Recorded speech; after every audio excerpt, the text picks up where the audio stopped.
आज की आपकी प्रार्थना खत्म हुई। क्या? आज मैं बात करूंगा मेरे स्कूल टाइम की। मेरा स्कूल कम और कबाड़ियों का कारखाना ज्यादा लगता था। अंग्रेजों के जमाने के खंडर भी इसके आगे शोरूम लगते थे और इसका जिम्मेदार था हमारा चर्बीदार मोटा प्रिंसिपल, जो अपने टूटे फूटे चद्दर के ऑफिस में दिन भर बैठा बैठा फोन चलाता रहता। सर आपको बुला रहे। तेरे को दिख नहीं रहा है मैं बिजी हूँ।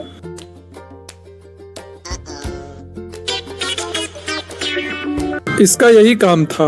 एनीवे, मेरे स्कूल में कई नमूने थे, जैसे मेरी हिंदी वाली मैडम। इस बेल बुद्धि को बच्चों की हर चीज से प्रॉब्लम थी। बालक, कल से तेरे बाल छोटे दिखने चाहिए। और ये कोई कलर हुआ चड्डी का?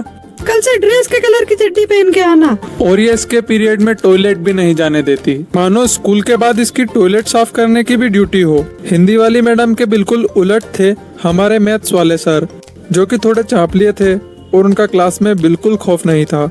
साइलेंस। सर एक बार और समझा दो। ऑलरेडी 3 बार समझा चुका हूँ।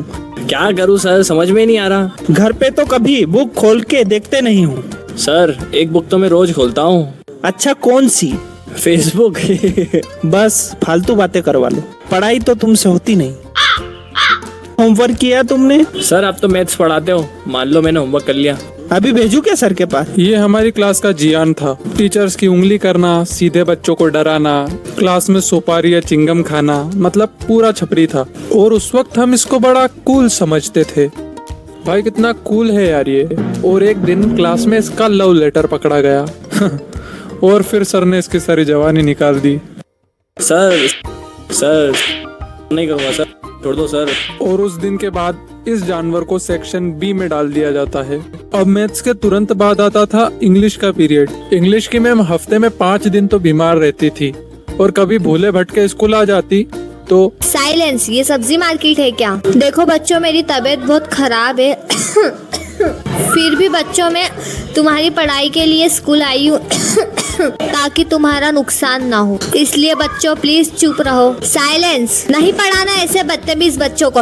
अब इतनी भसड़ के बाद लंच का ही एक ऐसा टाइम था जिसमें बच्चों के दिमाग से थोड़ा डोपामाइन निकलता। ऐसा लगता जैसे किसी ने पिंजरे के पंछियों को खुला छोड़ दिया।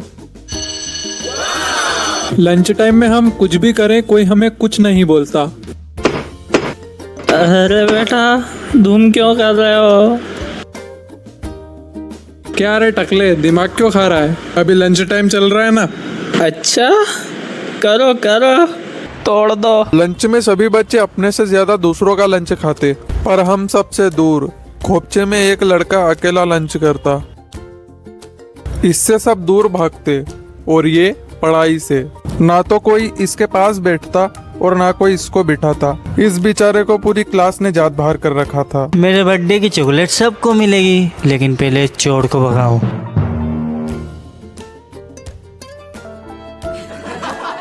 लेकिन इससे बड़ा नमूना था हमारी क्लास का एक सुनियो किड। ये सबको बताता था कि मेरे बाप के पास कितना पैसा है और हमको एहसास दिलाता था कि हम कितने गरीब हैं। मेरे पापा की एक ज्वेलरी शॉप है और मेरी मम्मी एक डॉक्टर है, इसलिए मुझे हर वीक 500 रुपीज पॉकेट मनी मिलती है। अब उस मैडम की बात जिसने क्लास के सारे बच्चों की नींद हराम कर रखी थी। ये मैडम हमें ग्रामर पढ़ाती थी। इसका रूल बड़ा सिंपल था, अगर कोई इसका होमवर्क न करे तो ये इसकी लाइफ की सारी प्रॉब्लम का गुस्सा उन बच्चों पर उतार सकती है। अब एक दिन इसके डर से मैंने रात भर रट्टा मारा और इसके अगले दिन।